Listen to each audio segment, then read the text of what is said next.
Hoje, no Arquivo Morto, chegamos ao fim da história de Alexandre, o Grande. Se você não assistiu à parte 1, recomendo assistir primeiro. Porque o que vamos contar hoje é a parte que os livros de história resumem em poucas linhas, mas que esconde um dos maiores mistérios da antiguidade. Um homem invicto em batalhas, que havia conquistado o mundo inteiro, morreu aos 32 anos em circunstâncias que até hoje nenhum cientista ou historiador conseguiu explicar completamente. Em junho de 323 a.C., Alexandre estava num banquete na Babilônia quando de repente gritou de dor. Foi levado para a cama com febre e dores abdominais. Nos dias seguintes sua condição foi piorando. Febre, fraqueza, sede intensa, perda da fala, paralisia. 12 dias depois, o homem mais poderoso do mundo estava morto. E por mais de 2000 anos, ninguém sabe ao certo o que o matou. Mas para entender a morte de Alexandre, precisamos entender o que aconteceu com ele nos últimos anos de vida. Porque o jovem brilhante e disciplinado da parte 1 havia mudado. E muito. Depois de forçar seus soldados a voltar da Índia, Alexandre passou por uma transformação perturbadora. A bebida, que sempre havia sido parte da cultura macedônica, se tornou um vício cada vez mais grave. Há relatos de banquetes que duravam dias inteiros, onde Alexandre bebia quantidades absurdas de vinho. Mas não era só o álcool. Alexandre havia perdido seu melhor amigo, Hefestion, um general e companheiro de toda a vida, que morreu de doença ou envenenamento. A morte de Hefestion destruiu Alexandre emocionalmente. Ele ordenou um luto oficial em todo o império. Mandou construir uma pira funerária monumental no meio da Babilônia que custou uma fortuna. E segundo alguns relatos, nunca se recuperou completamente dessa perda. Havia também a questão da paranoia. Quanto mais o império crescia, mais Alexandre desconfiava de todos ao seu redor. Generais que haviam lutado com ele por décadas foram executados com base em suspeitas. A atmosfera na corte havia se tornado sufocante. Ninguém sabia se seria o próximo a cair em desgraça. E então chegou junho de 323 a.C. Alexandre estava na Babilônia planejando sua próxima campanha, uma expedição à Arábia. Parecia que o conquistador insaciável nunca iria parar. Na noite de 29 de maio, ele participou de um banquete no palácio do almirante Nearco. Bebeu muito, como de costume. Depois foi para outro banquete. Bebeu mais. E foi durante essa segunda festa que aconteceu um grito de dor. Uma dor abdominal repentina e intensa que o derrubou. Nos dias seguintes, os médicos não conseguiam entender o que estava acontecendo. A febre subia. Alexandre ficava cada vez mais fraco. Chegou um momento em que ele mal conseguia falar.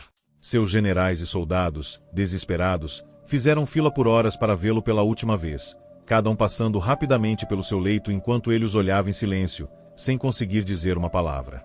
Em 10 de junho de 323 a.C., Alexandre, o Grande, morreu. Tinha 32 anos. Mas aqui começa o detalhe mais perturbador de toda essa história.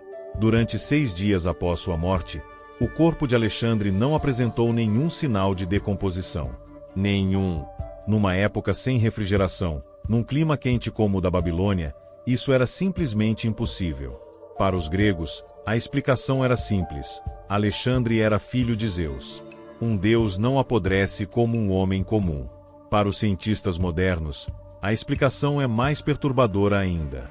Uma teoria recente sugere que Alexandre pode ter sido vítima da síndrome de Guillain-Barré, uma doença neurológica que paralisa progressivamente o corpo mas mantém a consciência intacta. Em outras palavras, Alexandre pode não ter morrido quando todos pensaram. Pode ter sido enterrado vivo, num estado de paralisia tão profundo que parecia a morte. Se essa teoria estiver correta, o maior conquistador da história morreu sozinho, consciente, preso dentro do próprio corpo, sem conseguir gritar por ajuda. Mas a teoria mais popular entre os historiadores antigos era outra: envenenamento. O principal suspeito era Antípatro, o vice-rei da Macedônia, que havia sido dispensado do cargo por Alexandre e sabia que estava em desgraça. Temendo ser convocado à Babilônia para ser executado, teria decidido agir primeiro. O plano teria sido executado pelo filho de Antípatro, Iolas, que trabalhava na corte de Alexandre servindo vinhos. uma posição perfeita para administrar veneno lentamente, ao longo de vários banquetes. Há quem sugira que até Aristóteles, o próprio tutor de Alexandre, teria participado da conspiração. O filósofo havia tido desentendimentos sérios com o imperador nos últimos anos e sabia que sua posição estava em risco. O veneno suspeito era a água do rio Estige, um rio da Grécia com propriedades tóxicas únicas. Segundo estudos modernos, essa água contém compostos bacterianos extremamente letais que são quase impossíveis de detectar e que causam exatamente os sintomas que Alexandre apresentou. E como se a morte misteriosa não fosse suficiente, há mais um enigma que persiste até hoje. Ninguém sabe onde está o corpo de Alexandre. Após sua morte, seu corpo foi embalsamado e levado para Alexandria, no Egito, onde se tornou um local de peregrinação.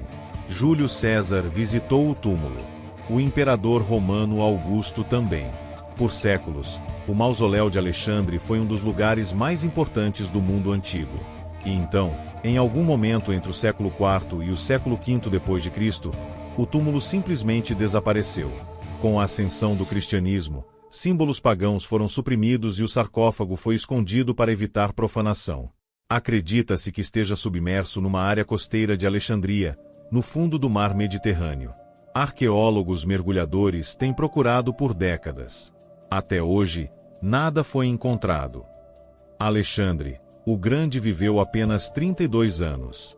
Nesse tempo, construiu o maior império do mundo, fundou mais de 20 cidades, conectou o Ocidente e o Oriente e deixou uma marca na história que 2000 anos não conseguiram apagar. Morreu de doença, de envenenamento ou enterrado vivo, ninguém sabe. E seu corpo dorme em algum lugar no fundo do mar, esperando ser encontrado. Se você quer mais histórias assim, se inscreve no canal. O próximo vai te surpreender.